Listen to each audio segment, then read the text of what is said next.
Polish কর, চালাকি করিস না। আমি একটা পার্টিতে যাব। আরে দিদি, তুমি কি বলছো? আমি বাড়ি সবারই তো জুতো পালিশ করে দিই। আজ প্রথম তুমি আমার জুতো পালিশ করতে বলছো, আমি সেই কাজকে খারাপ করতে পারি? বাড়ি সবটা পড়ে গেছে নাকি? আমি কলেজ থেকে একা হাঁটতে পারি আসি, আমাকে হাঁটতে চলে একটা লোক নাই। তুমি কি করছিলা? তুমি একা যেতে পারোনি? আমি দিদি জুতো পালিশ করছিলাম। তোমার জুতো পালিশটা আগে হলো, তাড়াতাড়ি উপরে আসো, কিছু কাজ বাকি আছে সেগুলো সারতে হবে। তুই তাড়াতাড়ি যা, তুই তো জানিস ও খুব রাগি মেয়ে। যদি ও কিছু বলে তাহলে কোনো প্রতিবাদ করবি না, চুপ করে থাকবি। সাহেব, কি করতে হবে? আমি তোমাকে ভালোবাসি, আমি তোমাকে বিয়ে করতে চাই। আমি তোমাকে বলিনি এই বাড়িতে কোনো নিচু কাজ করবে না? কি করবো বলো? দিদি হুকুম করলে আমি না করতে পারবো? ওরা দেখছে মানুষের তো কথা গেছে, সবার দেখা দেখি ও জুতো পালিশ করাচ্ছে।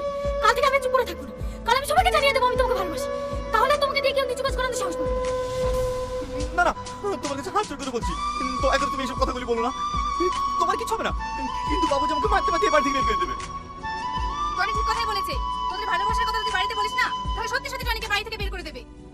তুই আমাদের মধ্যে নাক গলাবি না। তুই কি করে পারলি সবকিছু জেনে টনিকে দিয়ে জুতো পালিশ করাতে? আর তুই বুঝতে পারছিস না কেন?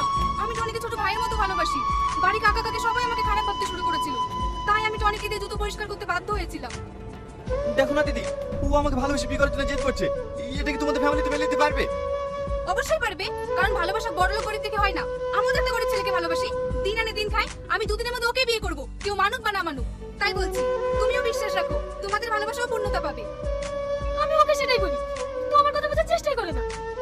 দেখো সালমা, তোমার আব্বা আমাকে এই বাড়িতে ছোট থেকে নিজের ছেলের মতো মানুষ করেছে, আর আমি তার সাথে এরকম বিশ্বাসঘাতকতা করি কিভাবে বলো? এতে বিশ্বাসঘাতকতা কি আছে? আমি তোমাকে ভালোবাসি, তুমি আমাকে বিয়ে করবা, সিম্পল। তুমি আমার কথা বুঝতে পারবে না, আমাকে বাধ্য করতে যেতে হবে। আমি গেলাম।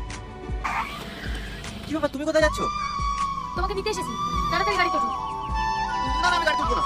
লোকে দেখলে কে কি ভাববে বলো তো? কি কি ভাবলো না ওসব আমি দেখছি। তুমি যে এত কষ্ট করে ব্যাগ নিয়ে হেঁটে যাচ্ছ, এতে আমার কষ্ট হচ্ছে না? তাড়াতাড়ি গাড়ি তোলো। কি হলো, ওঠো।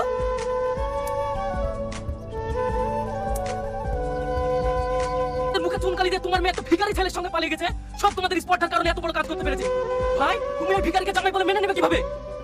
আমি জীবনে মানবো না। আমি আমার মেয়েকে ভালোবাসে দিয়ে একটু স্বাধীনতা দিয়েছিলাম, আর তাই শুধু কি এত বড় জঘন্য কাজ করতে পারলো? কি হয়েছে আব্বা?